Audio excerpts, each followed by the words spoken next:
Ladies and gentlemen, thank you for joining the second GIADA Academy at the Brera National Library.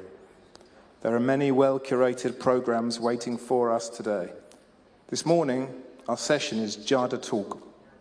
First, let's welcome Mr. James Bradburn, Director of Brera Library and Art Gallery, to give us a welcome speech.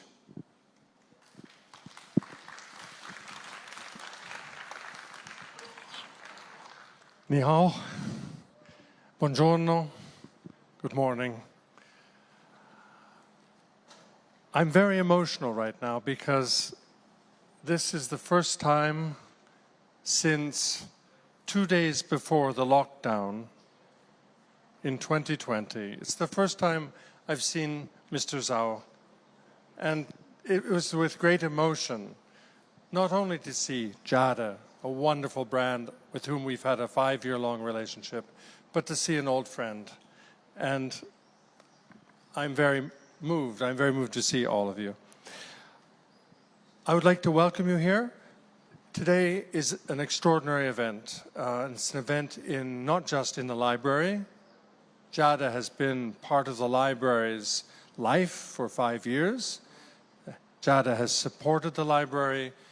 There have been fashion shows in the library, but today, Brera, you have the Pinacoteca for the afternoon, you have the Sala Passione for lunch. We have done something quite extraordinary. We have now opened, basically, the heart of Brera to GIADA. Now, why is this? It's not just because it's not what we do for anybody. In fact, this is the first time. This is an exceptional experience. But for Brera, and for me personally, it represents a bridge that we're building. We're building a bridge that goes from China across the Silk Roads to Italy, just as ideas, languages, products have been traveling across that road for 2,000 years. The stories of Ovidius from the Metamorphoses, which appropriately is called the Transformation, ended up in China. It ended up in Tang Dynasty Buddhism. Boreas, the god of the wind, becomes Shushu Feng, Uncle Wind, in China. Across the other way comes silk, which changes. It changes from the beautiful blown silk that is Chinese, a heavy, dense, colored silk. What happens? It becomes ikat as it goes through Samarkand, Tashkent, Isfahan, and arrives after passing through Constantinople or Istanbul in Italy. This bridge is a bridge we have to make stronger. So today for me is not just a celebration of a link between a cultural reality of some importance in Italy, Brera, and a very important fashion brand led by a friend. But it's also a sign of the need to build bridges. And building bridges right now, I think we have to do more than ever. We are seeing a world where bridges are collapsing every day. People are saying terrible things about their brothers, about their sisters, about their friends, about their neighbors. Bridges are what matter more than anything. So imagine on one side here we have the Jade Gate. I don't know if you know that the beginning of the Silk Roads is a gate at the beginning of the most terrible desert in the world, the Taklamakan. It's a desert that was known as a man-eating desert. Caravans would be lost forever. Towns were buried under the sand for millennia. You had to get across that desert. And then you ended in the fabled city of Samarkand and Tashkent and Bukhara and Isfahan. You traveled with your goods. You traveled to buy horses. You traveled with... That all started at the Porta di GIADA. The Porta di GIADA. So GIADA is at the beginning. And fabled Venice, Italy, Venice, Florence, Milan was at the end. Both ways. Marco Polo goes one way, but the silk comes another way. Madhu goes one way, But the caravans continue to come with spices, ideas, books, printing, a Chinese invention, comes to Italy along the Silk Roads. So we are here this morning and today as part of a project of bridging. And I think that project is very, very important. We're also here under one other sign, and that is, I'll have to quote somebody that we all know, women hold up half the sky. And we're here also to celebrate the dedication, the empeño, the utter necessity of collaboration, also of using everybody and celebrating that part of the world which so long has been ignored. It's true. You will know that our director, Fernanda Witkens, was forgotten. The first director, woman director in Italy, forgotten, invisible. I'm doing research now on two women who brought modernism to Europe. Have you heard of them? Jane Heap, Margaret Anderson? You haven't heard of them because they've disappeared. Today is a celebration also of women's voices, and I think that's, for me, even though I'm not, for me that's very important. It's another important bridge. So under the sign of bridges, of friendship, of China, of Italy, thank you, GIADA, thank you, Mr. Zhao. We have opened our hearts to this collaboration, and I want to welcome you all and wish you a wonderful day here at Brera. Thank you very much. Doshishi. Thank you, Mr. Bradburn. GIADA Academy is a one-of-a-kind annual gathering dedicated to GIADA ladies. It will be a great pleasure to hear from the man behind all the clothes to talk about his muses. Please welcome Mr. Gabriele Colangelo, Creative Director of GIADA, to give us the opening speech. Welcome.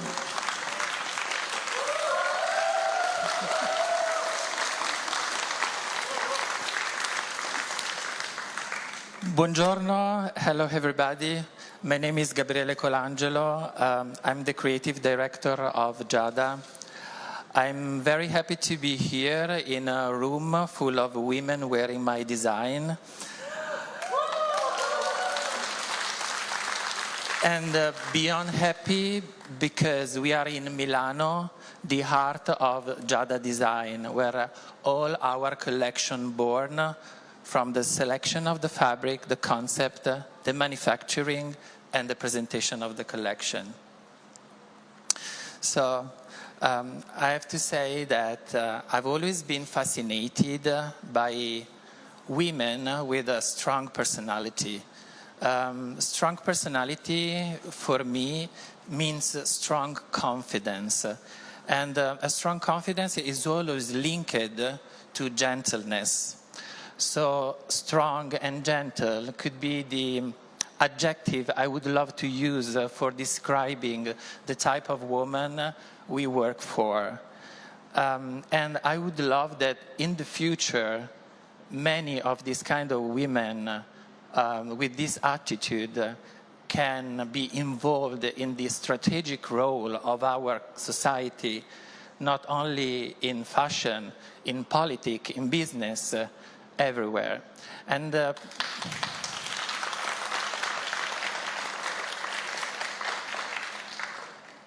probably this idea of femininity that I really admire comes from my childhood, especially my mother and my grandmother. They were both working women.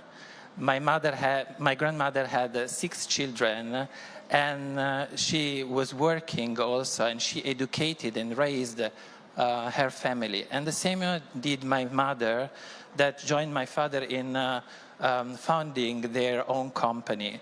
So these two women with a strong personality, but at the same time very lovely and gentle, shaped my view of the type of woman I really love. And at GIADA we always use this metaphor to describe our GIADA ladies, which is a flower among the rocks. I think it's a beautiful portrait of the type of women we work for, because, you know, stone is a sort of representation of strength, solidity. The stone faces the bad weather, the sun, the strong sun, the snow, the rain, and it stays. At the same time, the flower is the representation of the gentleness. But the flower that born among the rocks is a flower which is not weak. It's a strong flower because it lives in an environment which is not super welcome. So coming back here to this beautiful day in Brera. Brera is a place also very connected to my, let's say, student years. I've studied Greek and Latin when I was younger at university, and I was used to be here in the biblioteca to read books. And this place is very charming because it's also related between the tradition of these all beautiful books, but also it's a place where young people study, where they are educated. And this means a beautiful marriage between tradition and future. And I feel myself very privileged to be here to do the fashion show. We did it for 5 years already. And today is a beautiful day also because we are speaking about reading and the pleasure that reading can provide to ourselves. I would love to use a phrase that I like from John Rowling, that was the author of the Harry Potter saga, and she said that reading is like living many lives in one life, which is totally true.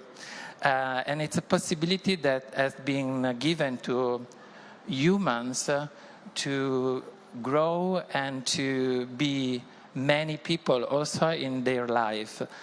And today I want to just introduce 3 books that were very important for me, and especially in my education.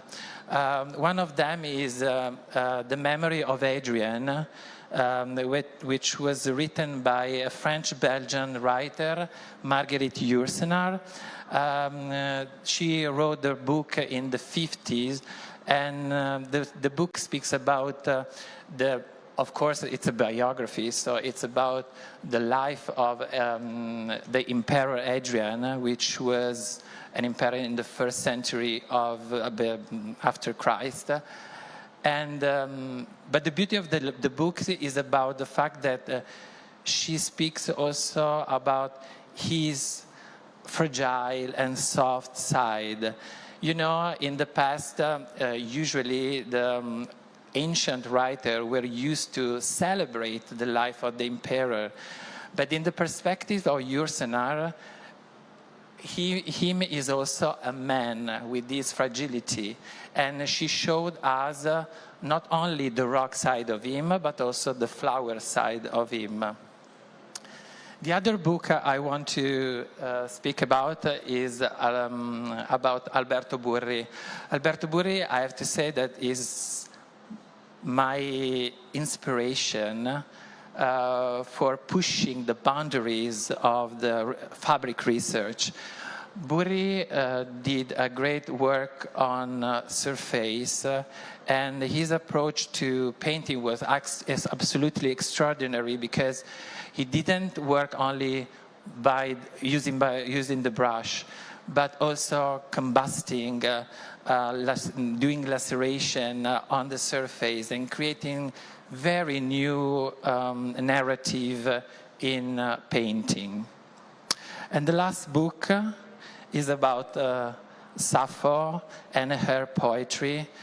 This is very related to my studies, but the things that I chose Sappho because it can be considered the first female poet. She lived in the 7th, 6th century before Christ, so she can be considered really the first poet about love, and how the love can be beautiful, but at the same time suffering.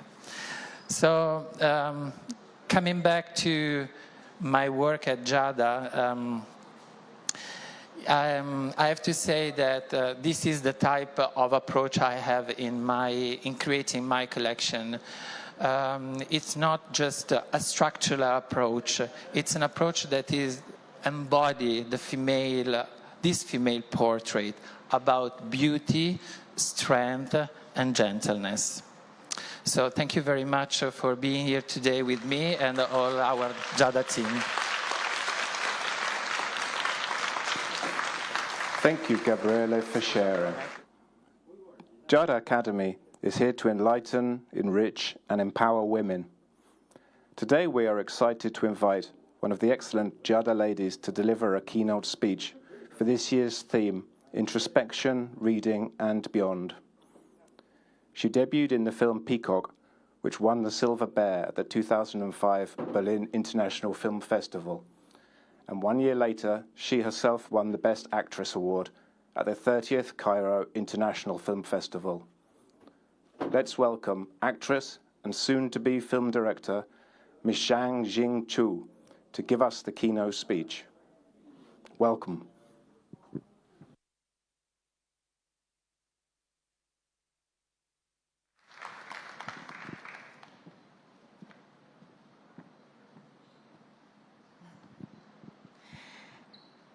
Good morning, everyone, and thank you, GIADA, for the warm invitation. So happy to be back here after 3 years of COVID. This unexpected pandemic has not only changed the way of life we were familiar with before, but it also greatly changed our attitude towards life and even reshaped our perspective on reality. So today I want to share my thoughts with you about how perspective can shape reality. Have you ever felt stuck in your life and unable to move forward? Have you ever felt overwhelmed by the weight of responsibility and the pressure of survival? Most of us, as we grow up, we find that the moments of worries are much more than the moments of happiness. So when we see a happy child, we might think, oh, this is the price of growing up. Unfortunately, this is true. As we grow up, we do gradually lose some abilities to be happy. The most important reasons for that is we have gradually lose our ability to believe. When we were kids, we believed in our parents unconditionally. As long as they're around, we felt happy and secure. And there was a time that we also believed in ourselves.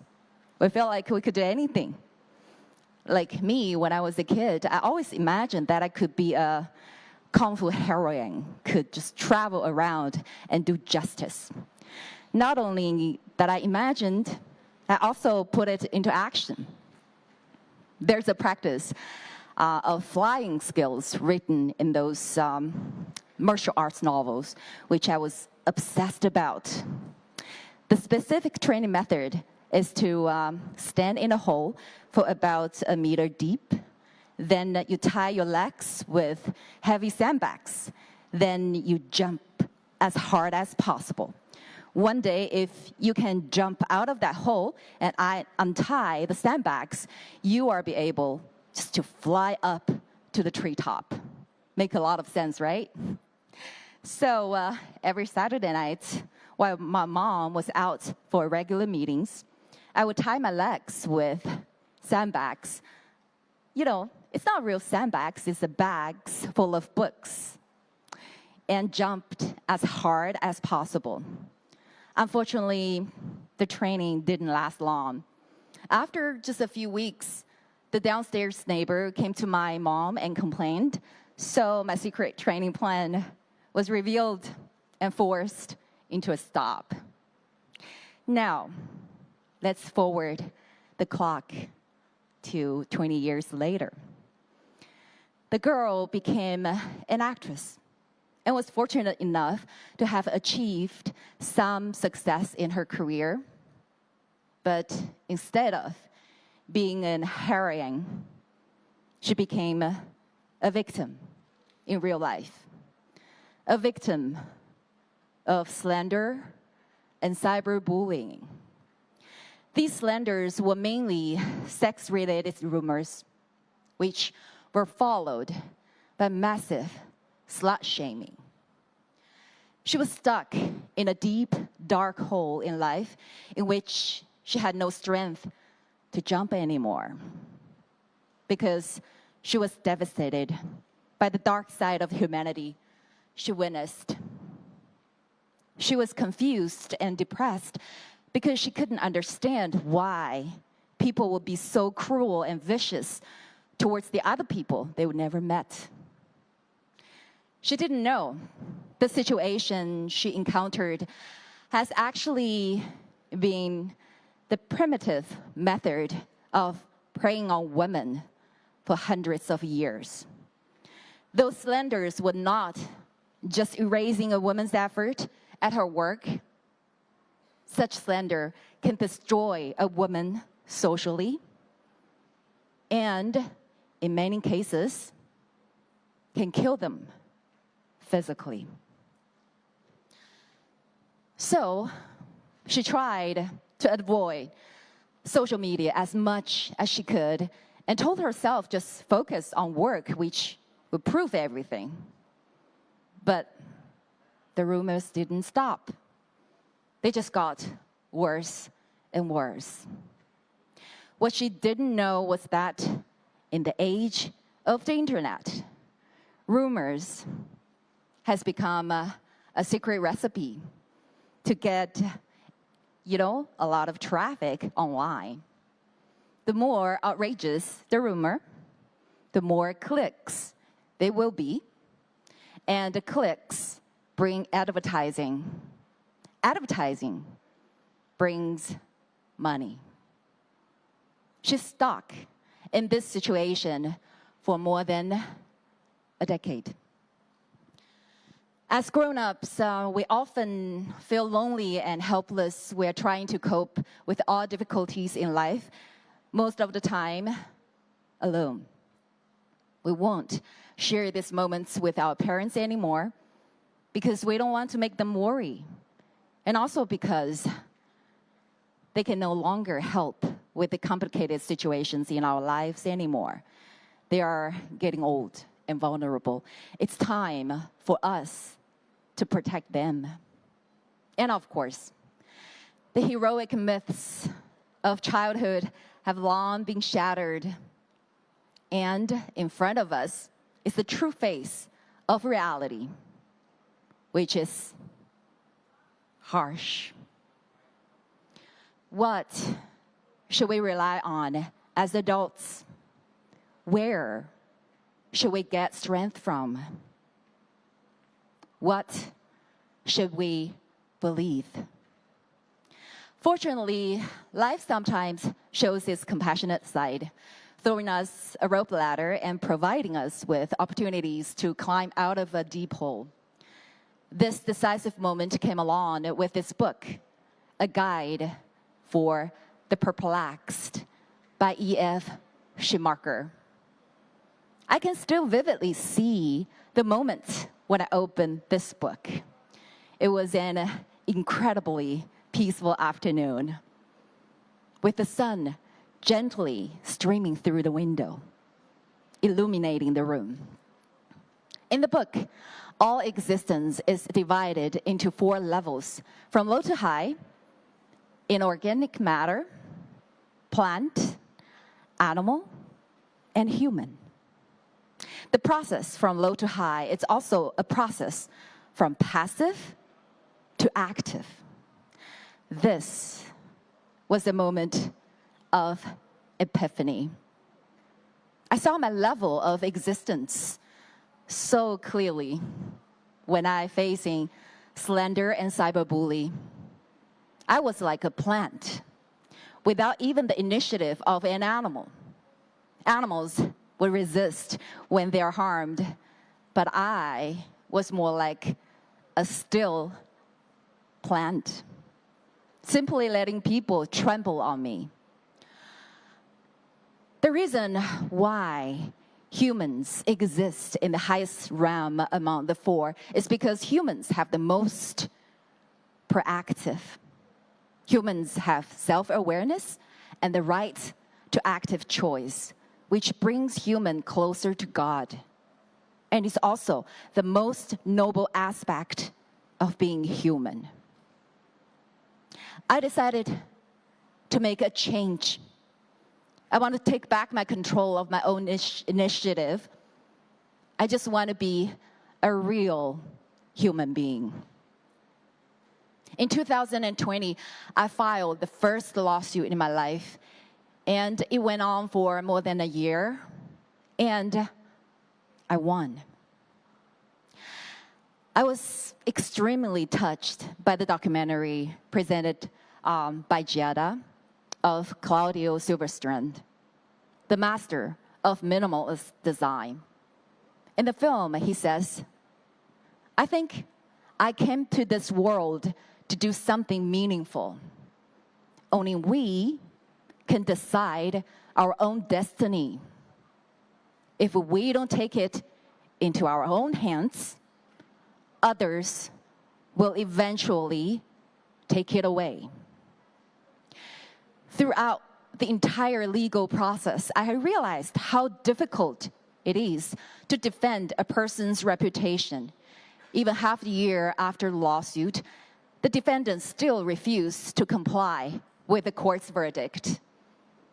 They did not issue a public apology on their accounts and continued to operate without any consequences. I never thought that the most despair moments would come after I win the case. During the time of fighting the lawsuit, it broke my heart to see more and more people, more and more tragedies are caused by online bullying. Those victims were not public figures. They were just ordinary people. Some of them choose to end their lives. One afternoon in a meditation section, I had this vivid image coming into my mind. It was of me sailing a small boat into a vast and dark sea. The rocks were dense and the waves were huge, making it incredibly dangerous, and I feel like my boat could be flipped over at any moment. And what's even more heart-wrenching was that as I looked around, I saw many people struggling in the icy water, battling to keep themselves from being swallowed up by the dark sea. I couldn't stop my tears. I tried to reach out to them, but my boat was too small, and I couldn't control it. At this moment, a majestic ship appeared in front of me, sailing steadily in the raging waves.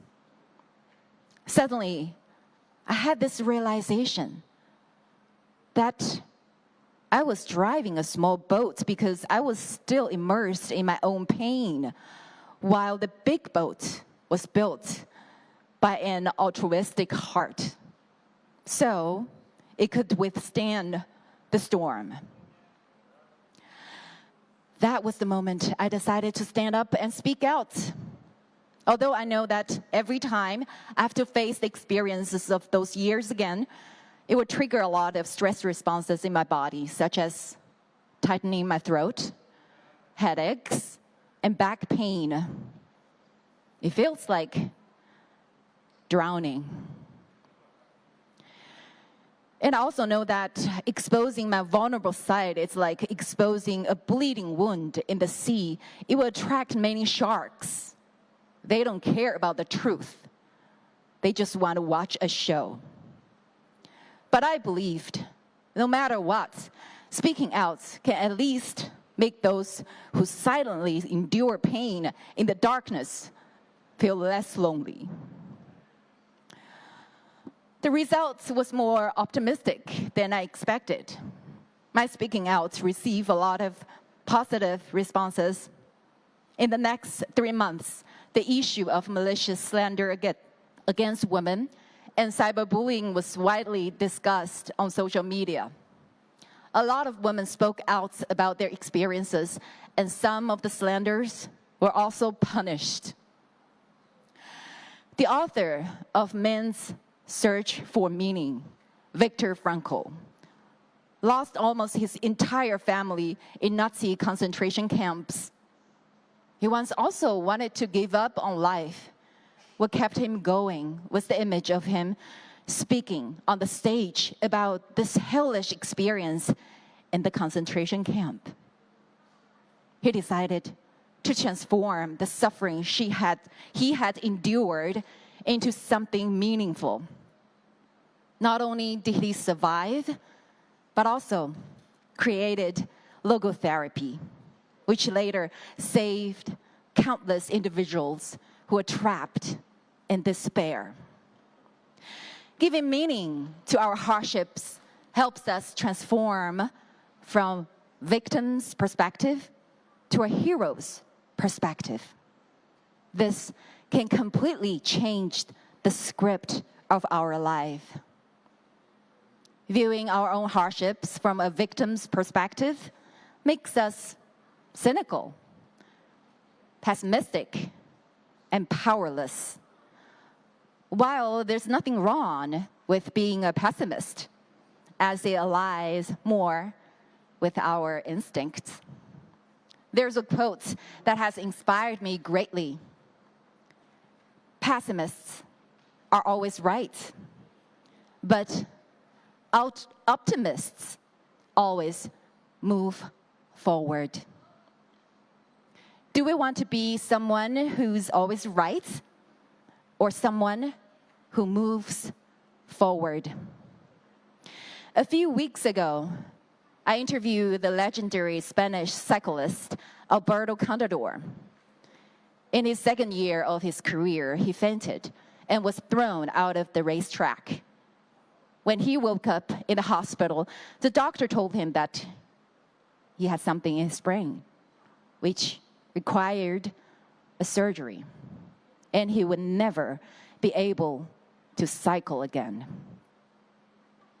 8 months after the surgery, Contador miraculously returned to the racing track, and in the following years, he won 3 championships of the 3 Grand Tours of cycling.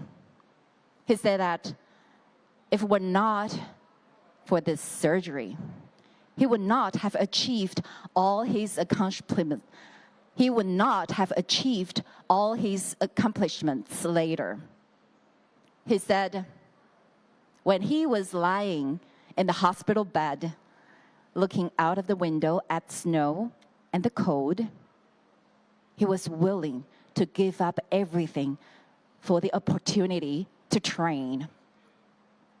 I asked him if there were any strong beliefs in his mind before each race. He said, yes. Even before winning the Tour de France in 2007, I saw a clear picture of myself winning the race hanging in front of me. Then I told myself, I will be there. I will be there. Is our life a tragedy or a legend, and a torment, or a mission? Should we be a victim or a hero? We are the narrators of our own stories. The very perspective we hold will shape the various choices and actions we take, and will ultimately influence the path and outcome of our life. Just imagine the best version of yourself and place it in front of you. Then, just like repeating a mantra, tell yourself, especially in those difficult moments, I will be there. I will be there. I wish that everyone could be the best version of yourself, and I wish you all a meaningful, heroic, inspirational, and legendary life. Thank you very much. Thank you, Ms. Zhang Jing Chu, for your inspiring speech. While reading is personal, reading stories together creates emotions that we can all relate to.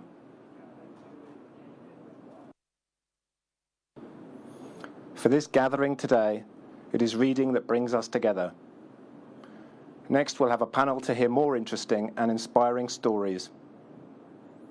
She is a famous journalist and talk show host. With over 28 years of dedication to the media industry, she has interviewed over 10,000 professionals. She has been hosting the popular talk show program, A Date with Luyu, since 2002. Let's give a warm welcome to our esteemed host, Chen Luyu. Thank you. Thank you. Good morning. Thank you for joining us today. I'm Chen Luyu. I'm very honored to be hosting this event, and I'm so happy to be able to meet so many beautiful and strong women, and you've really inspired me. And I'm extremely excited to be in this historic and rather magical place. This is my third time to be here in this fantastic Brera Library, and I find that each time I came here, I fell in love with this beautiful place a little bit more. Today we'll be celebrating the theme of reading brings us together, and I can't think of a better place than this, where we have this discussion. I remember someone once said, which I totally agree, and I quote, "For someone who loves to read, they get to live 1,000 lives before they die. And if you don't, you only live once." And Stephen King, one of my favorite writers, he once said that each book is like a uniquely portable magic. And just imagine where we are right now. I don't know how many books are there here. I guess hundreds of thousands of books. So this place is full of hundreds of thousands of portable magics. So books everywhere, art and history everywhere. So as you can imagine, memories and stories everywhere. And today we're going to have a great panel, and we'll be sharing with all of you our stories, our memories, our point of views with books and reading and all those wonderful time we had at libraries, and this one in particular. So first of all, I'd like to introduce to all of you our great panel of guests today. So why don't you come up to the stage all together, and I will be able to introduce you properly. Welcome to the one panel, after another. Caroline Corbetta, Helen Nonini, Zhang Jing Chu, Joe Baring, and James Bradburn. Let's give a warm welcome to these exceptional individuals who have made invaluable contributions to their respective fields. Okay, why don't you take a seat? Okay, and I'll properly introduce you. Okay, and I have my phone here just to keep track of time in case I go over time. You know, I tend to do that. Really happy to see all of you and to have this discussion together this morning. Okay, so here with me, we have Caroline Corbett, and I know that she's the one in this panel that has a personal link to this place other than James, I know. And we also have Helen Nini. Oh, okay. Caroline is a very well-respected curator and writer. We also have Helen Nini. She flew specifically for this event from Paris to Milan, and she'll be go back tomorrow, so thank you for that. And Helen is a product ambassador, a consultant, a writer, and thank you for being here with us today. Jingchu, you know, we're both from China, and we took the same flight, flying from Beijing to Milan. And after this event, she will be flying to New York, and she will be studying at the famous American Film Institute. And I'm very confident that in the near future, she's going to be a great actress / director. And, and we also have Ms. Jo Baring, a very well-respected art historian, curator, and writer. And thank you for being with us today. And also, the last but not the least, Mr. James Brera. And he's being the director of this wonderful Brera Library and Art Museum. And I really love your outfit. I know you wear that specifically for this event. It's very Chinese, very stylish. And thank you for doing that. Okay, so after the introduction, how about we all say a few words hello to all the viewers here and all those viewers online. Okay, Caroline, you go ahead. Good morning. I'm really, truly excited to be here this morning because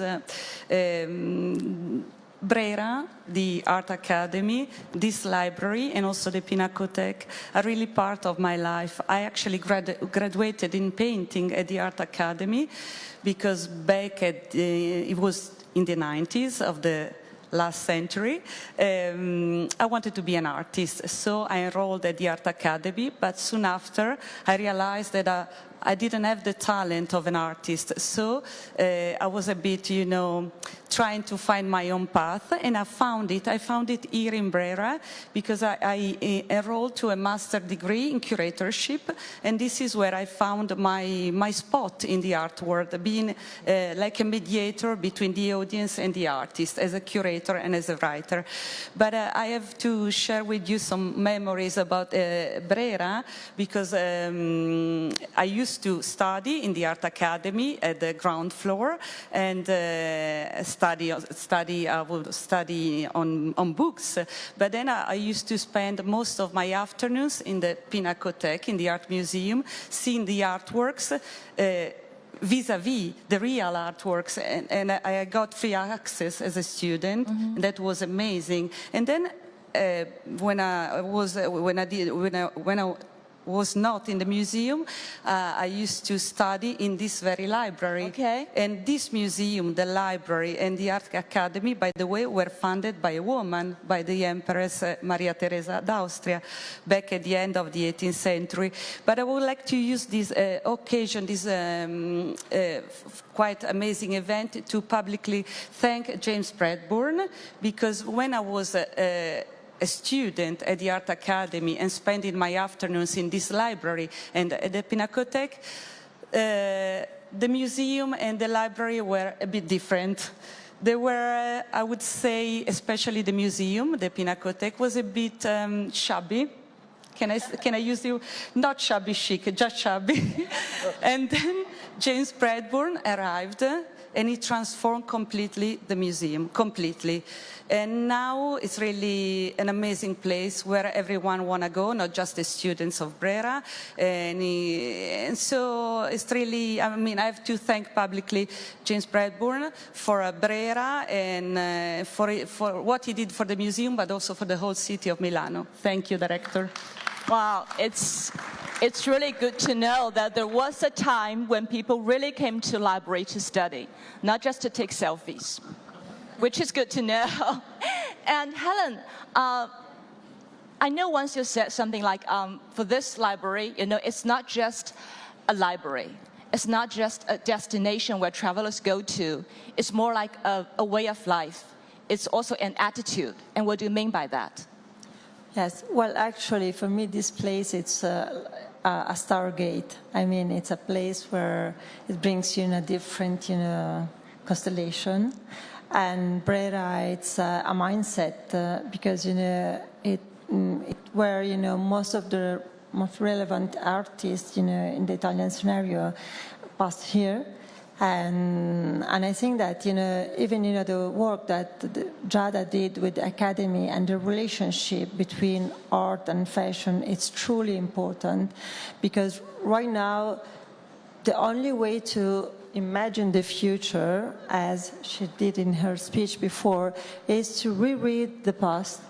And we read, the past. We need to create our imagination and to create this kind of strength using our, DNA. And Brera is part of the DNA of the city. Okay, and do you have any specific memories that you had with this particular library? Well, yes, because when I was a child, I lived many moments of bullyism, and I grew up using cinema and museum as a place to calm down my mental health. So for me, when I'm nervous, where I feel really not in a good mood, I usually go to a museum and I try to stay there to calm down. And I think that art has this incredible power because it touches you exactly your emotionally.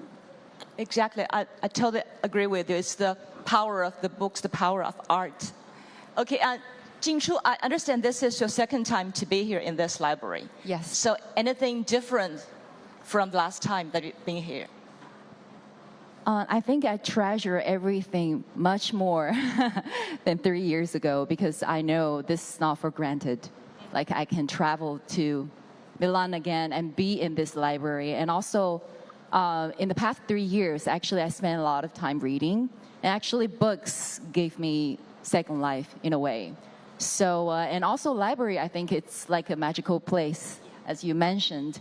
It's more like the greatest souls are here, and they just like travel like time and space, and then to come here and guide us, the perplexed. So I think just the books just makes me like I can find the peace in it when I'm like super crazy with like my work, and I said like I have to dive at least half an hour before I sleep and dive into the books, and just the words will make me like feel finally peaceful, and I find myself there. Yeah. Reading can be very soothing. It can really empower us. Okay, and Jill, tell us something about the library you have in Oxford, and what was it like? Do you have any particular memory you'd like to share with us? Yeah, so it's wonderful to be here in the Brera Library, coming from the University of Oxford, and it is absolutely extraordinary. I feel that libraries are a testament to human aspiration, to endeavour, to research. The library in Oxford was established over 700 years ago, and just looking around at all the books here, you do get the sense of magic, don't you? And I just want to kind of just take down one of those books and get the knowledge that's within them.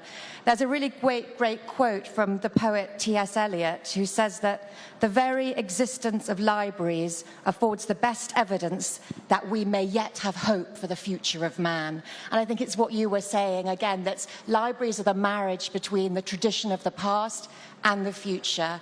And that's what makes it so exciting to be here. And I think all libraries share that human aspiration, the endeavour, the optimism that we can move forward. Okay, thank you. That's really moving. James, you've been running this place for quite a few years, and you've done a marvelous job with it. So what you see and what you feel about this place is very different from our point of view, I'm sure. So share with something how you feel about this place, why it means so much to you. I think our lives are made of stories. The people we are the stories that we tell about ourselves, and also, as you said, often the stories that other people tell about us, both good and bad. Books hold those stories. We've always had stories.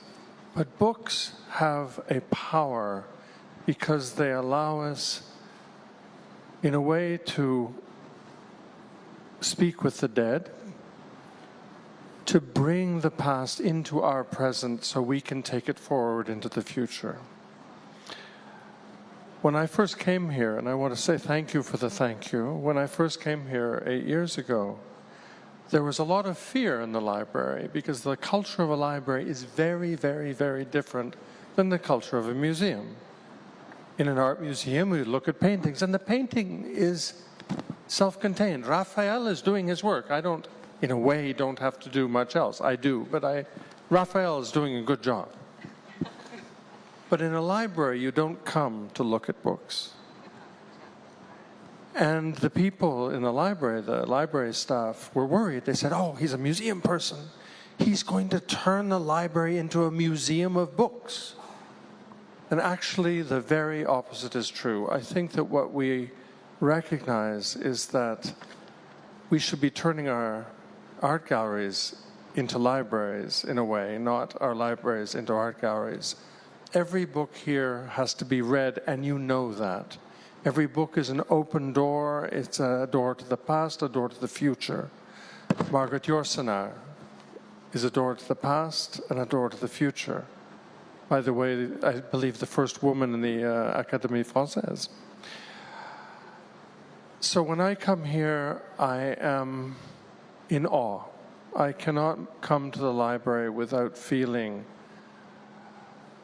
the presence of 1,200,000 books, each one stories, each one pointing to the past, each one pointing to the future. And this library is, as Margaret Yourcenar said, our libraries are like grain silos. We store up for the future in our libraries, and they must be never put at risk. So what I have to do as my day job is not so interesting. What I think is the most important job that we do here in the library and there in the Pinacoteca is actually written at the gates of the Forbidden City. Very big letters, words by Mao Zedong.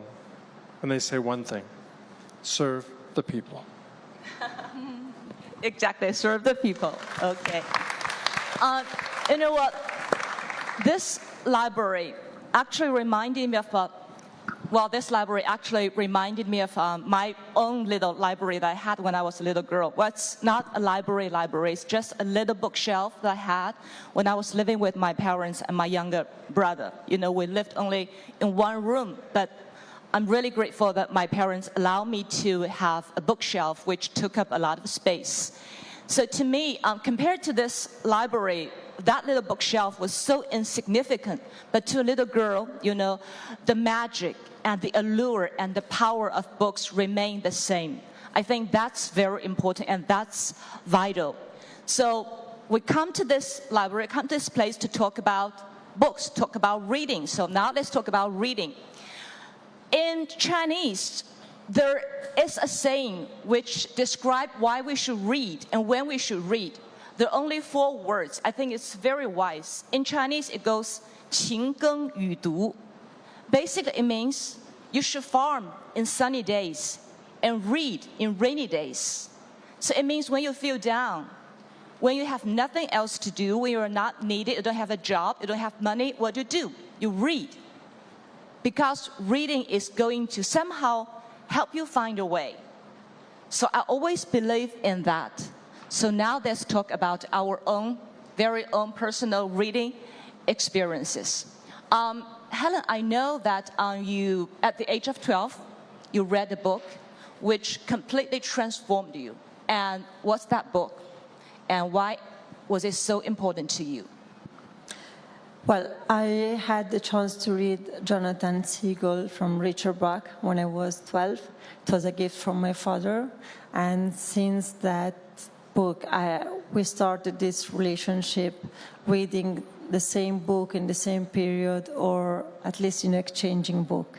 And that happened till, the end in January 2020, when my father passed away. I arrived in the hospital and I had the last book that I read, and I was bringing to him the book. Jonathan Siegel was, for me, really an example. then I studied, how the book started, because it was published in 1970, and no one at the beginning wanted to publish it because it saw that it was a book for children. Then they tried to find another solution, and then just 2 years after, they discovered that it has a huge potential, and nowadays it's a bestseller. There's a sentence in the book that I still, keep in mind, and it's this one: we can lift ourselves out of ignorance. We can find ourselves as a creature of excellence and intelligence and skills. We can be free. And this was a great message for me to build my own personality, to believe in my dream, to follow my passion instead of being, someone else. So the book Helen mentioned on Jonathan Livingstone Seagull itself was quite magical because she mentioned a little bit. In the year of 1970, the author of that book got repeatedly rejected. They said, well, this book had no potential. But 2 years later, in the year of 1972, this book was become one of the bestsellers. And the sales has already, by the year of 1975, the sales had already surpassed Gone with the Wind. So now it's considered to be one of the best-selling book of all time. So you got to believe in yourself sometime. Jingchu, like you just mentioned that during the past 3 years, during the COVID, I read a lot. I watched a lot of movies. So that's probably the only thing we could do. And you mentioned some books right just now. And I know there's another book which really helped you by a Japanese writer. Would you like to share with us that book? Oh, yes, actually, I think COVID just did change me a lot by a long time reading. When I was doing the first quarantine in Shanghai, that was 14 days, and the room was like extremely small, and all I have to do is just be there, and I don't need to change clothes. It's just like one pajama and one jeans and just there. Yeah, and then so that's the time, like it's kind of changed me from those bad habits of like just grab a book and just read like 20 or sometimes half of the book, and then I changed to another one. I sometimes I felt so bad about it, but I just couldn't really change the habit. But I think the COVID, that 14 days changed me. I read 8 books within the 14 days. And also during these 3 years of reading, I found something which really changed me, like from the ground of my life is the altruistic heart. I think all the book mentioned, like just for doing your own good, actually you need to have that altruistic heart. And the time when you're not just thinking about yourself, and then actually you can just really get the power from the universe. That's the book you just mentioned. Yeah. I don't know how to say his name. Inamori Mazuo? Yes. Something like that. 稻盛和夫. 稻盛和夫. Yes. I think it's Inamori Mazuo. But yeah. I'm not very good with Japanese he's also, names. It's a very successful entrepreneur. Entrepreneur and writer as well. Yes, and in his last book, he mentioned like when he's only thinking about himself, like worried, and seems like all the destiny is like against him, like he met a lot of difficulties in his life. But once he changed his heart, a lot of miracle happens when he wanted to really just thinking about others and want to push things like moving forward towards the better direction. And want to help people to become a better person. And it just like totally changed. And he created a lot of miracle in his work. And also, I think those are the souls that I resonated with. And that makes me believe that an altruistic heart can really just make me travel. I don't know how far it will be, but as long as whenever I want to do anything, like in my work, like if I want to go to AFI to study directing because I want to master a skill later, that I can really tell those powerful and meaningful stories, which can benefit sometimes not just human being, maybe other lives as well. Or I want to just embrace, I don't know how to say it, 直播, it's a live broadcast? 直播带货. Streaming. Like streaming, and people was like, why are you doing streaming? And also, I sell stuff during the streaming just 2 months ago. Like, people won't understand because why are you doing that? Because I know that by embracing like a commercial parts of the platform, and then they can help you to amplify your voice. Because I think that place is for me to really deliver my thoughts and try to give strength to other women especially. So I think I'm just going to use that. And I'm not going to say this is good or that is bad. I think it all depends on my heart, like what I want to do. Like if I just do it for myself, or I'm do it, under an altruistic heart. So I think that's the most powerful thing that I get in my life, and I got a lot of encouragement out of it. Yeah. Jing Chu is not just a talented artist, actress in China right now. He's also a very important influencer, so to speak. She talks to people all the time on the internet, online, live. She shares all kinds of things with people. Her life, when she travels, what she reads, and I think that's very brave, actually. You have to be able to open yourself. It takes a lot of courage if you want to really share your life with people. So I think it was fantastic. So keep up the good work. Also, Caroline, I know that one of Caroline's favorite writer, also artist, is Gombrich, right? And I think that his way of writing is very, engaging and also accessible, because he makes art seems to be so close to me. So tell me something about his work. Yes, let me first tell you that, to me, reading is like breathing. I need to read every day because it gives me information, it gives me inspiration for my work as a curator, as a writer, but it also helped me to write in a better way in terms of style. In that sense, the book of Gombrich, the very famous art historian, The Story of Art is the name of the book that was wrote in 1950. To me was, it opened my mind. I read it back at the high school.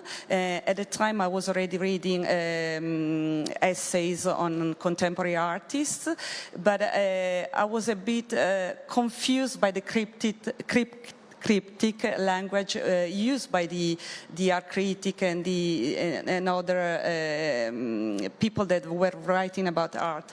Well, Gombrich could really tell the whole history of art from the very ancient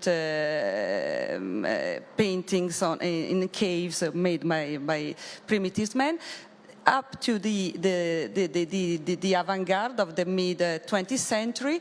It could transform all this into a compelling story, into a novel, using a very accessible and inclusive language without banalizing the story and the information he was giving. And to me, that was really a moment that I can remember very well, because I thought that I had found a model. I'm not like Gombrich, of course, but I understood that it was possible to talk and to write about such a high content like art in a very accessible and inclusive way. And it was a great inspiration to me. And as a curator and as a writer, what I'm always trying to do is to engage a wider audience. I try to speak to my colleagues, so I don't have to be banal. I have to say something new, something articulated. But I also try to communicate to common people, to people that maybe never went to a museum, and maybe through my writings and through my exhibitions, they will have the opportunity to go and see an artwork because they feel closer. They don't feel it's something just for an elite, as it was, but it's for everyone now, art. So for me, the story of art by Gombrich was really an inspiring book. That's very inspiring. Art is about engaging as many people as possible. Well, that's very interesting to know. And also, Joe, if you would like to share one book with us, and what would that book be? Am I allowed to share two?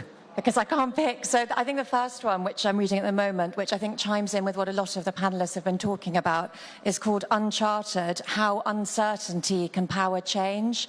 And I have found that really interesting in terms of especially coming out of the pandemic and wondering what to do next. We all feel to some certain extent to need some certainty in our lives, and it gives some tools about how to engage without certainty and move forward, and also gives really great examples of writers who benefit from having a really open mind. So the tradition of someone like Charles Dickens used to wander the streets of London at night, completely open-minded, in the tradition of the 19th century French writers, the flaneur, wandering around the boulevards of Paris and waiting for inspiration to strike. And I think having an open mind when it comes to life is so important.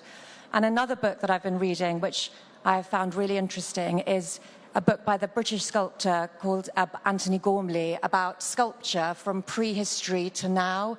And I was recently in Rome a couple of weeks ago, and just walking around the Roman Forum, the monuments that humans have built, made, designed, created, it's really extraordinary. And I was really intrigued by this need for humans to make art, to create, to build. And it's obviously something that's so innate within us, and I wanted to learn more about that. And that book was really helpful. And it also sent me down another rabbit hole, which I think is relevant here, about powerful women.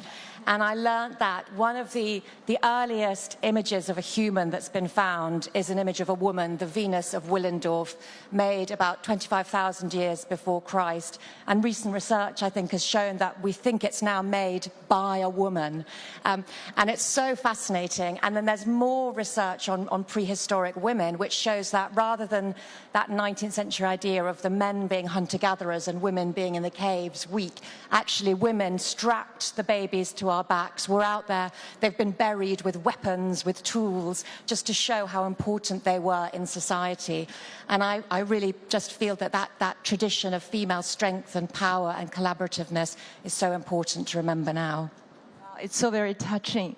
And also, James, I know that you're very interested into Oriental culture and art, especially on Chinese culture. And one of your favorite Chinese poet is Wang Wei, right? The Tang poet. In fact, I love Chinese Tang Dynasty and Song Dynasty poetry because I've been working in and with China since 1991. It's a country for which I have an enormous affection. But before I go to that, I just want to pick up what you said about the girl who had a shelf of books. Now, one of the things that's magic about reading, magical, is it's very closely related to writing. If you have the power to read, when you learn your letters, you also have the power to write. Not maybe wonderfully at first, but it's a power. You can not just read, but you can write something. So I'm also a writer. I write children's stories, and I wrote a story, two stories. One about a little town where there was no library, and a little girl that wanted to read, so she had to write all the books in her own library. And a second book, which has now gone into its second printing, about a girl who had a special house made for her shelf of books, the same one shelf you talked about. She put in a special house, and every night she put her books to bed and she locked the door. But in the morning, she got there and the books were all upside down. And the story is about why. So anyway, yes, Chinese poetry, Chinese literature, but I have to say also as a manager, right? I do really boring work. I have to make sure things run. I have to think of the future, the present, and the past. And since the beginning of my work as a gardener, making sure things grow, making sure people grow, making sure things are done, one of the great inspirations was the Tao Te Ching. It is probably for me one of the most profound books ever written, and I go back to it over and over. I have in my office always is part of it of the Tao Te Ching. In fact, in my house, in my home, my apartment, there's a beautiful contemporary calligraphy. It just says, "Governing a country is like cooking a small fish." Tao Te Ching number 60. Another phrase on the wall in a beautiful calligraphy by another famous Chinese artist says, "A wise ruler rules by stuffing bellies and emptying heads." And the one that stays always with me is Shang Shen Ro Shui, which is, the highest truth is like water. It seeks out places that nobody else wants. And so for me, and as I said, we could go on, I can almost recite, because every time I need, when I'm in a position of doubt, of worry, there's a conflict, colleagues don't want to work with each other, you know, the banal things that happen.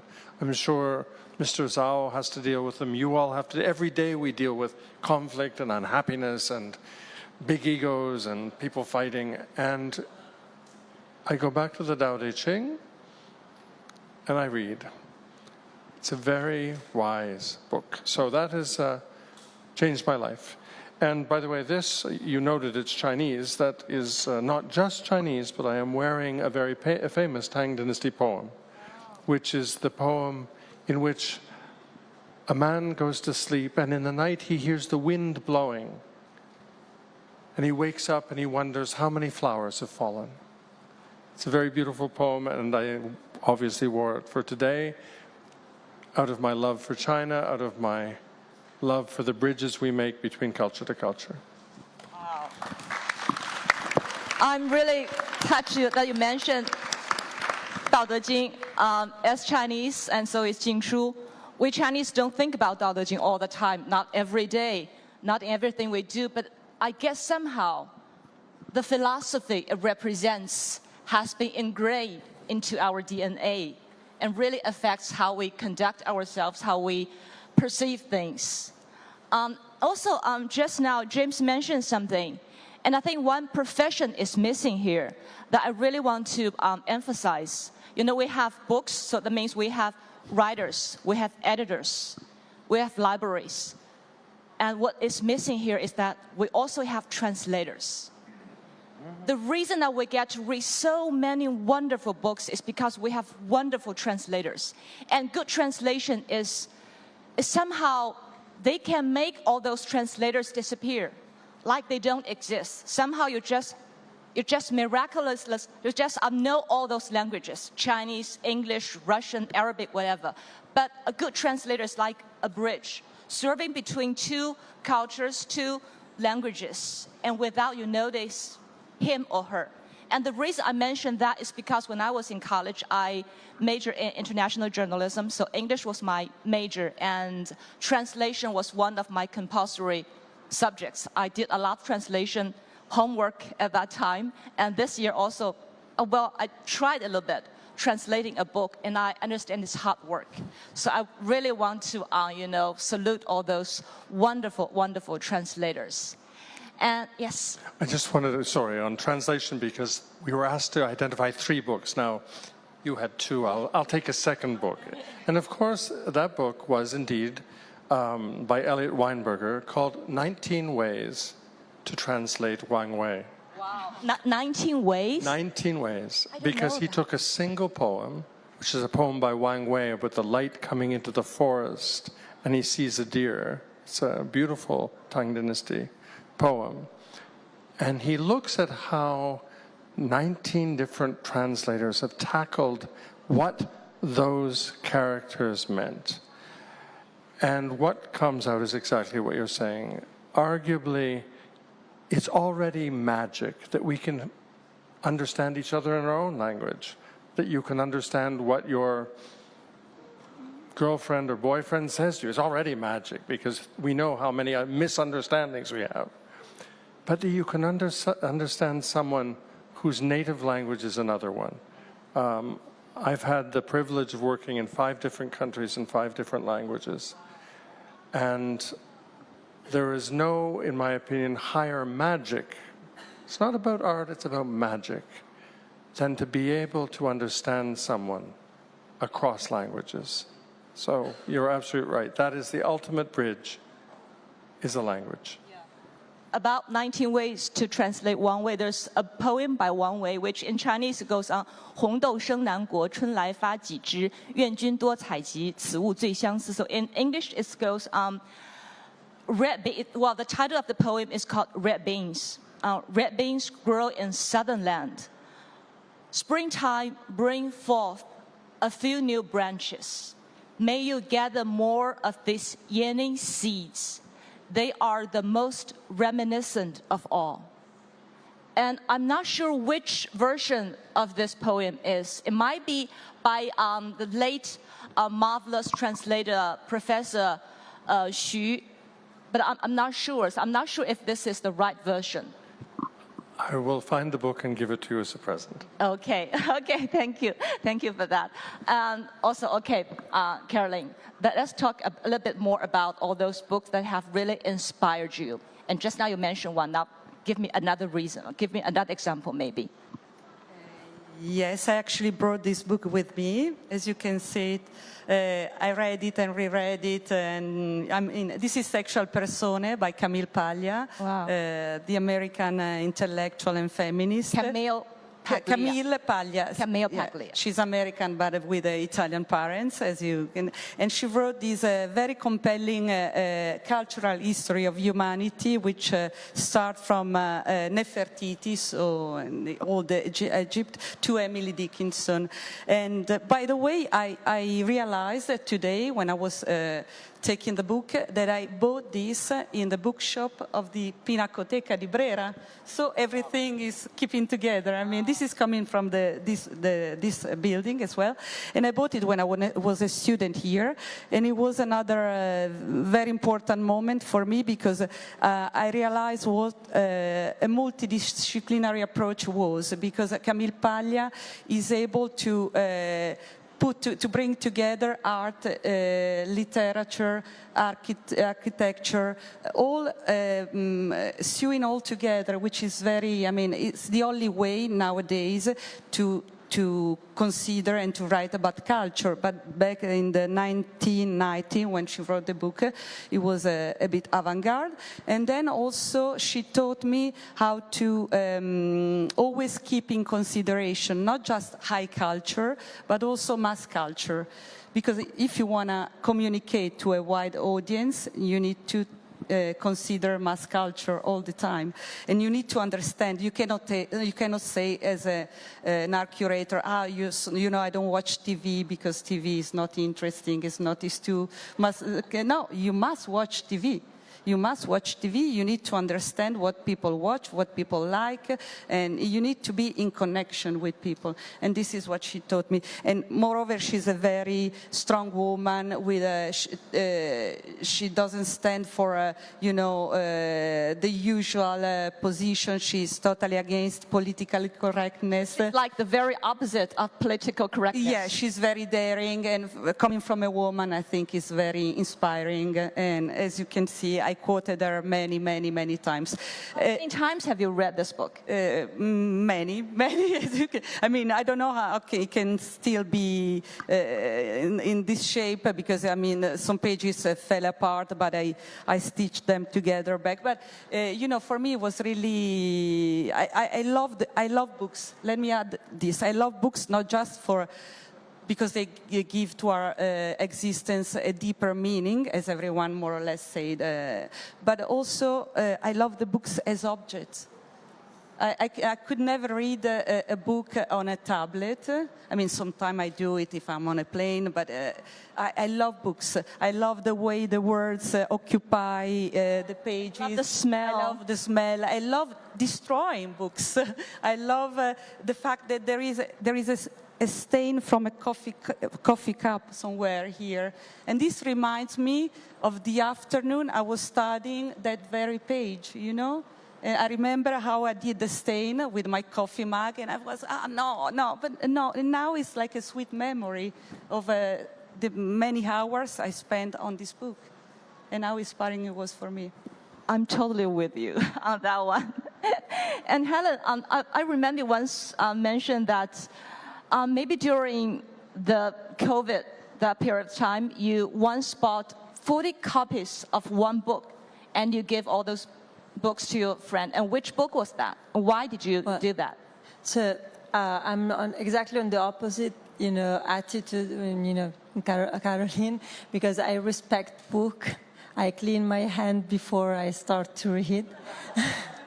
I'm quite obsessed, and I think that book, during the night they talk to each other, but I think that I'm so obsessed with, respecting book because... Sorry, I respect book. No, I just love them so much. You just have different styles. Yeah, that's all. I really love them so much that I destroy. I mean, I use them. But mine, it's an obsession. But I think that it's linked, to the fact that I was born in Middle East and I lived in Saudi, I lived in Afghanistan, and I still have clear in my mind that I had several friends the same age and they didn't have the chance to have access to education. So of course I'm still have something like as a I truly believe that book have a power that it's beyond what we get when we're reading that. Anyway, going back to the book, before COVID in 2019, Adelphi, that is a well-known publisher in Italy, published it for the first time after years a young Italian writer. He's not, really young because he's 49 right now, and he tried all his life to become a writer, but he was pushed by everyone saying, you're not going to be a writer, you don't have the skills, and he was working as a personal trainer. So he finally published the book, and in 2020, as the title is Benevolenza Cosmica, so that it's a very light book, I thought that it was a good idea to support this writer, and I bought 40 copies, so probably more than his mother. And I, transform it into an experience, and I start to send, a copy of this book with chocolate, with wine, with tea, to all my friends, inviting them to read this book. And accidentally, he discovered, that I was, spreading his book, and he invited me for lunch with his girlfriend in Marche. So I took the train, I went there, and I was emotionally, touched because, his book it was the book that I wrote to my father the last day when I arrived in the hospital, and they told me, unfortunately, your father had a heart attack and he died, he passed away. So I didn't know how to explain to him that it has, a memory for me that, bring me to, my childhood with my father. And it was really impressive because we went, in this small town in Marche, that is a region in the central south of Italy, and he would like to show me a sculpture done by a local artist, and the sculpture was Jonathan Siegel. And it was like a sign from my father. So, and I supported him, and I was very happy because last year Fabio Bacà was nominated to Premio Campiello and Strega. So, and it's unusual, for a young, or a new artist, a new writer to be nominated twice. Wow, it's amazing. I'm also going to share with you some of my reading experience. One of the books that I like. One of the writers that I really like is a Chinese writer. Her name was Eileen Zhang Eileen. She passed away. She was very active in 1930s and 1940s in Shanghai. But she was very, very contemporary. Her writing style was very surreal yet vivid, very humorous, cynical, and very perceptive. Her description about human nature relationships, love, marriage, fame, money are just so spot on. You know, there's this novel. If you mention to Chinese people about certain words, they will know exactly what you're talking about. White rose, red rose, moonlight, and they will know exactly that you're talking about Eileen Zhang's novel. Because she said, for every man, there are at least 2 women in his life. He got to choose, white rose and red rose. If he marries red rose, over time, the color red would fade into a mosquito blood stain on the wall. And the white rose would become the unreachable moonlight outside your window. But if he marries the white rose, over time, the color white will become like a grain of rice stuck to your shirt, you will never be able to get rid of. And the red rose will somehow become a very sexy mole of cinnabar on your chest. So she was very witty, she was very cynical, but she was so right, and she knows so much about human nature. So that's why a lot of Chinese readers still love her a lot, because she was very much with us today. And so that's one of my favorite writers I'd like to share with you. And before we get to our next topic, I want to ask Jingshu and Joe, do you have anything else like to share with us about reading about a particular book?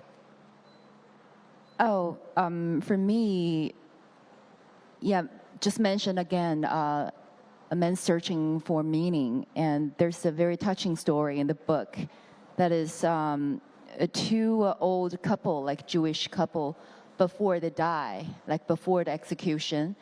And then they just turn around and said to the executor, a young German boy, says that, yeah, just kids, I forgive you because you don't know what you are doing.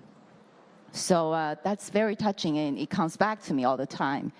That means, like, no matter what kind of situation we are in, we always have the freedom to choose our attitude, our perspective, like them, even in the most difficult life, I mean, facing death, but they still choose to forgive and to love.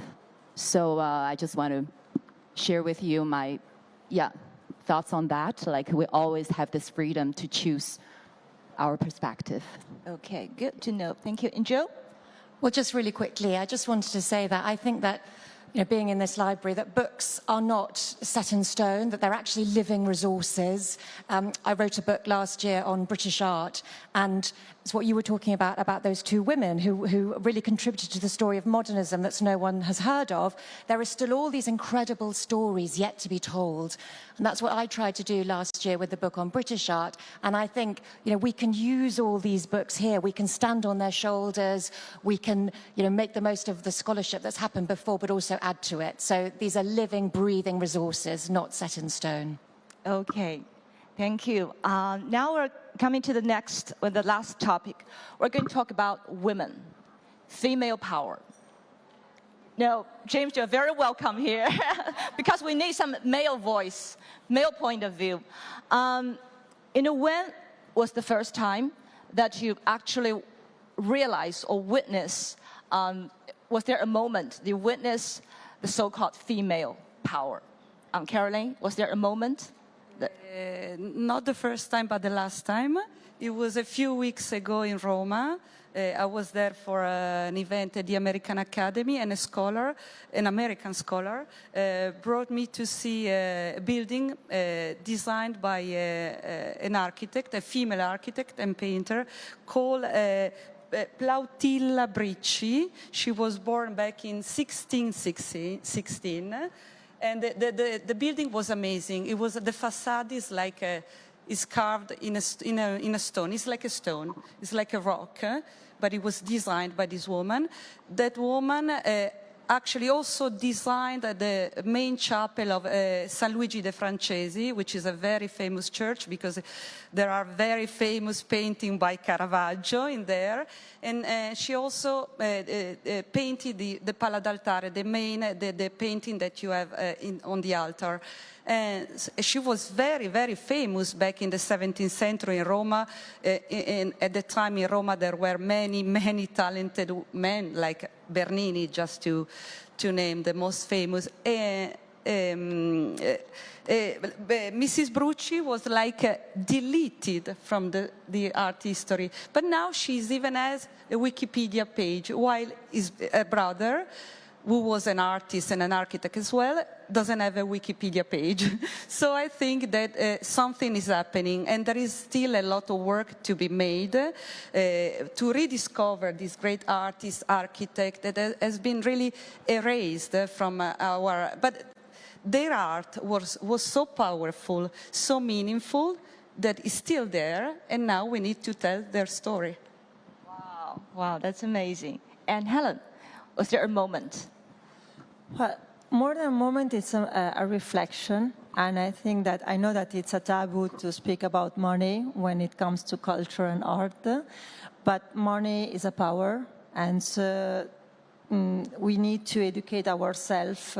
And it's essential, to get a gender equality. The gender pay gap, it's still one of the biggest problems in terms of inclusion. And we still have problems in terms of financial, resources for immigrants, for young generation. And so I know that we grew up with the idea that women should not talk about money. I started my career in finance, and understanding the value, it means that you have to respect yourself, you have to learn to negotiate, you have to pretend that someone else is going to negotiate. And for me, as Gabriele told at the beginning, it's crucial for women to reach a power position without transforming themselves in a man attitude, because women has the incredible power to be gentle, strong, sharp, without being aggressive. It's part of our nature, it's part of our attitude, and we have to keep, this mindset rather than to transform ourselves into an aggressive, passive, or a typical, the man attitude. It doesn't mean that all the men are, aggressive, but, of course. But, when you start to be in a power position, and I lived, several times this situation as a board of director, you feel the pressure. I remember that the first board of director that I joined, they turned into me and asked me, may I have a coffee?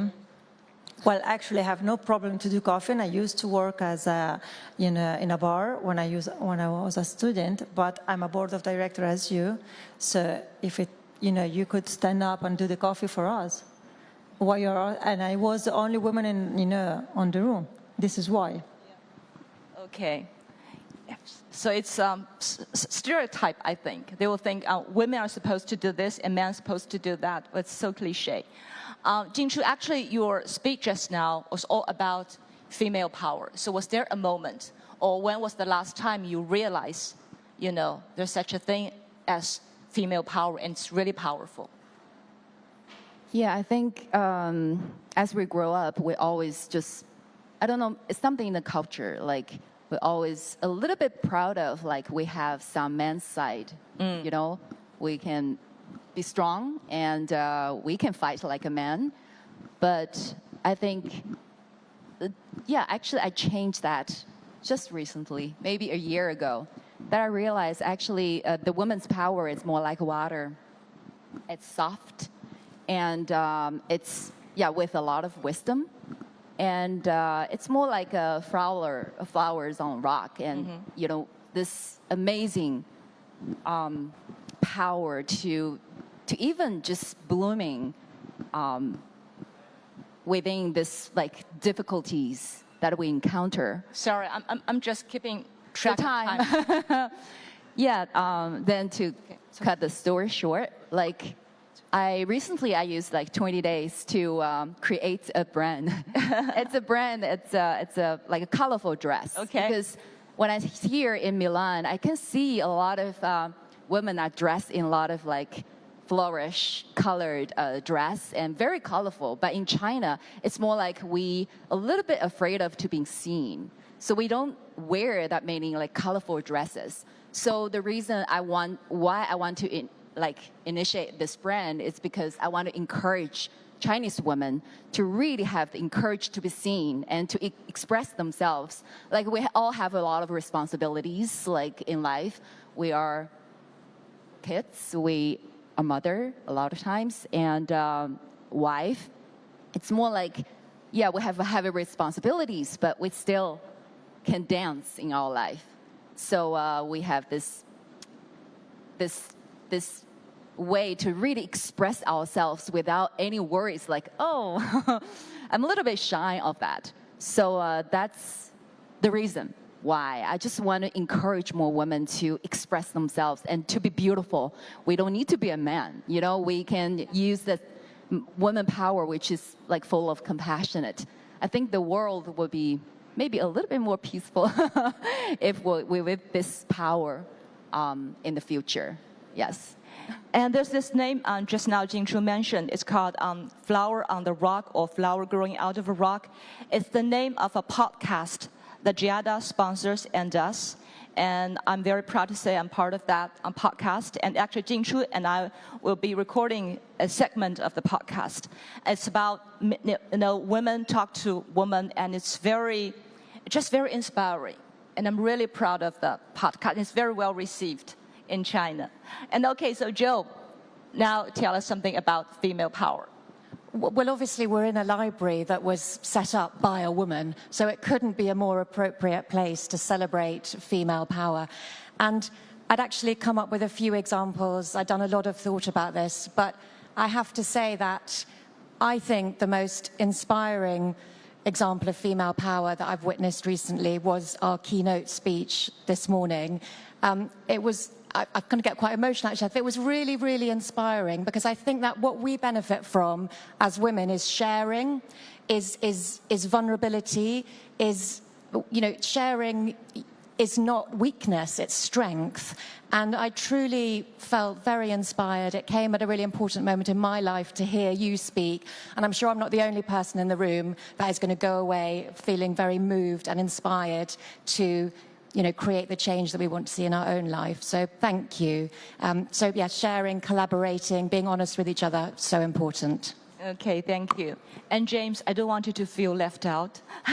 And I know you've done quite a lot actually to empower women, and it's fantastic.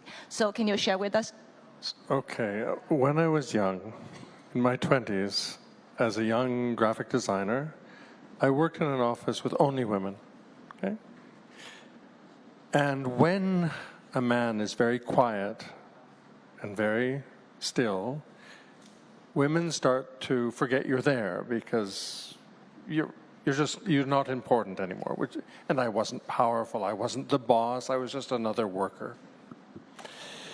So 3 years I was privileged to listen, to be part of conversations that usually men never hear. Ever.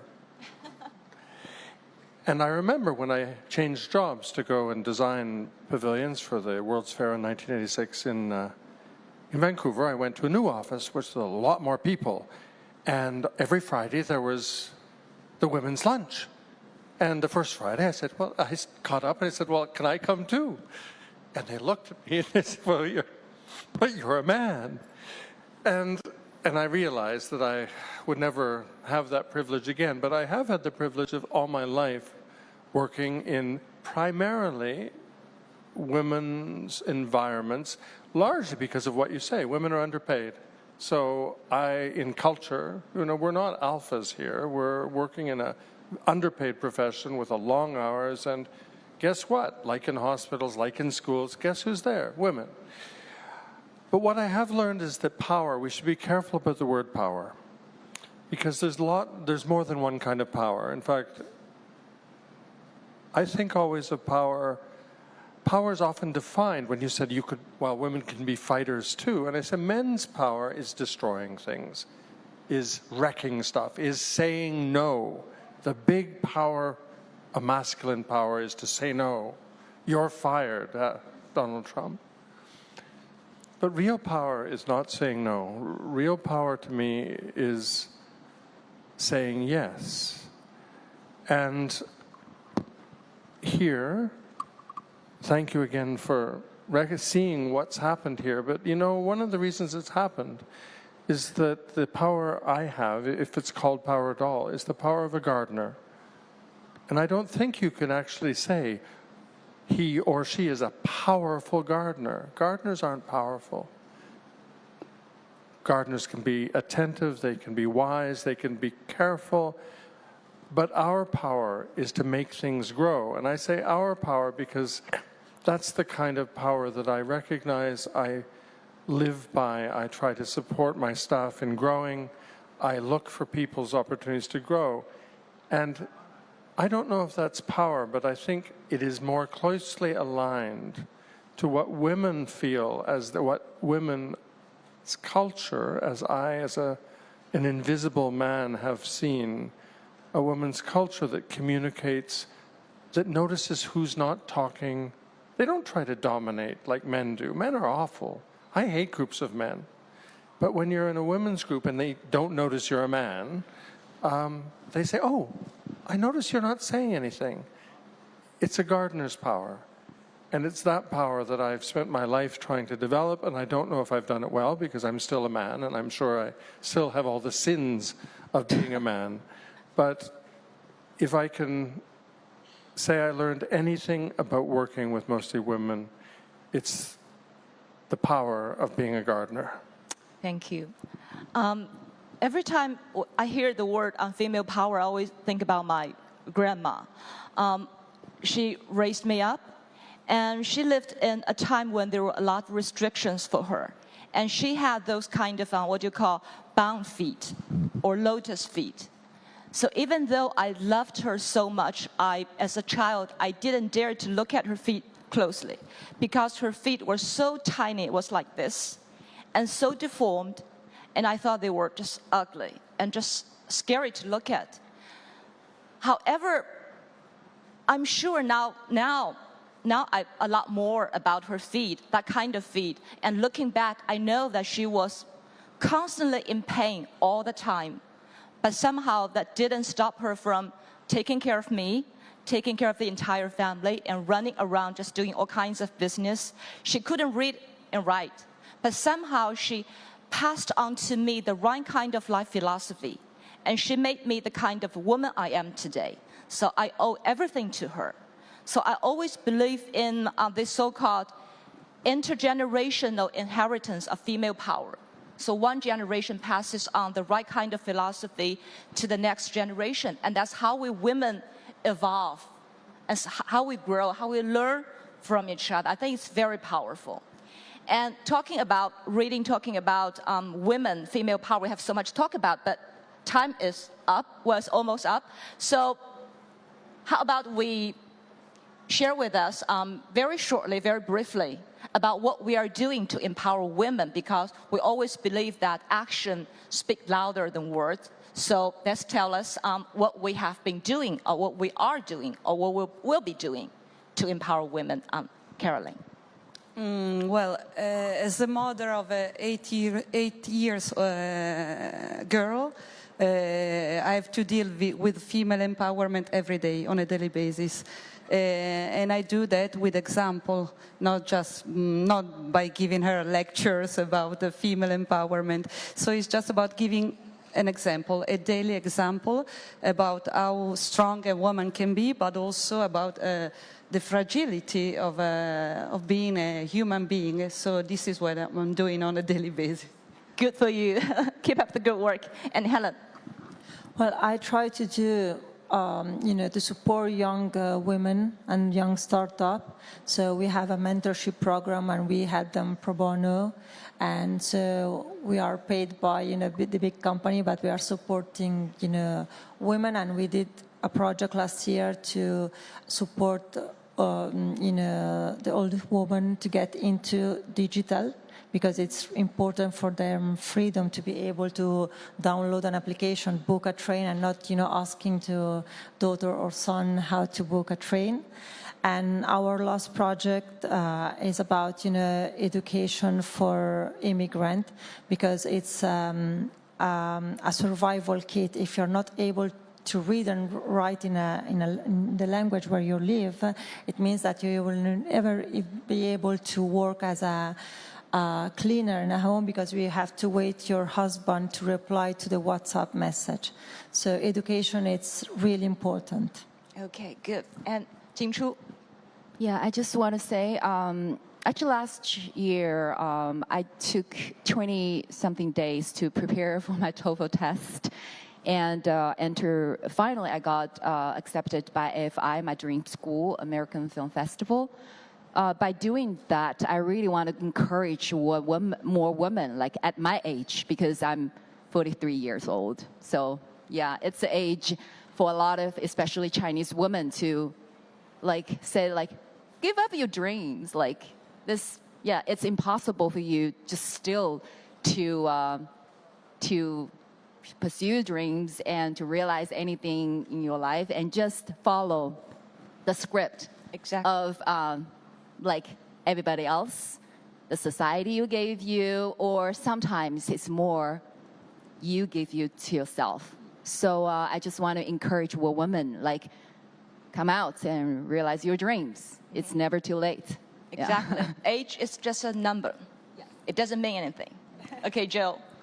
I'm on the board of a charity called Women of the Year, which brings up and celebrates achievements of women. It was set up in 1955, and it's not just the achievements of high-profile women. What we really like to celebrate is those unheard stories, what we call the extraordinary, ordinary women who change their communities, like the grandmothers, who change communities and all their friends and who they come into contact with. We have an annual awards lunch, which is 450 brilliant women, and I get the same feeling that I do when I'm in this room of all you women, which is of collaboration, of strength, and also of optimism. Okay, so before I wrap up this discussion, James, would you like to tell us what you've been doing to empower women? I'll just give one story, and that is, again, the transformation that you notice would never have happened without someone working with me who was my vice director. And we made a deal 8 years ago. Because she, when the changes all came in 2015, she had a choice. She said, look, I could go. I don't know who you are. I don't know what you're going to be like. I could leave and go. There's another job for me in the state, in the ministry. And we made a deal. I said, stick with me, because I'd seen how good, this is somebody I knew was of incredible quality, incredible.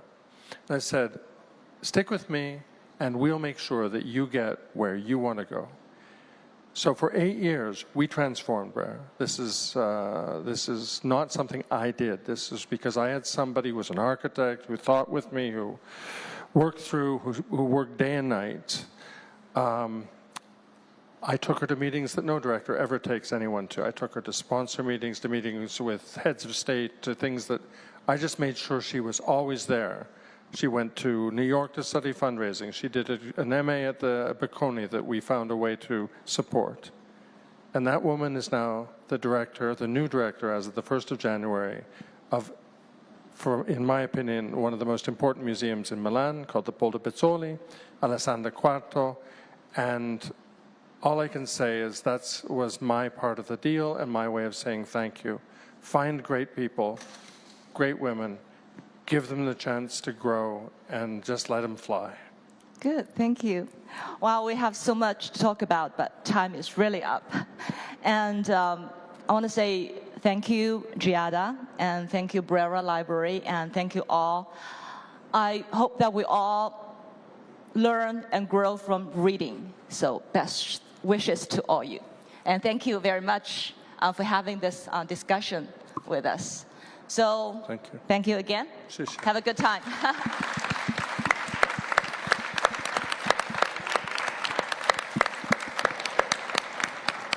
Thank you.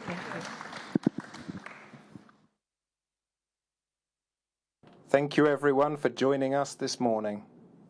Now let's have a lunch break and we will see you soon at GIADA workshop in the afternoon. Enjoy the day.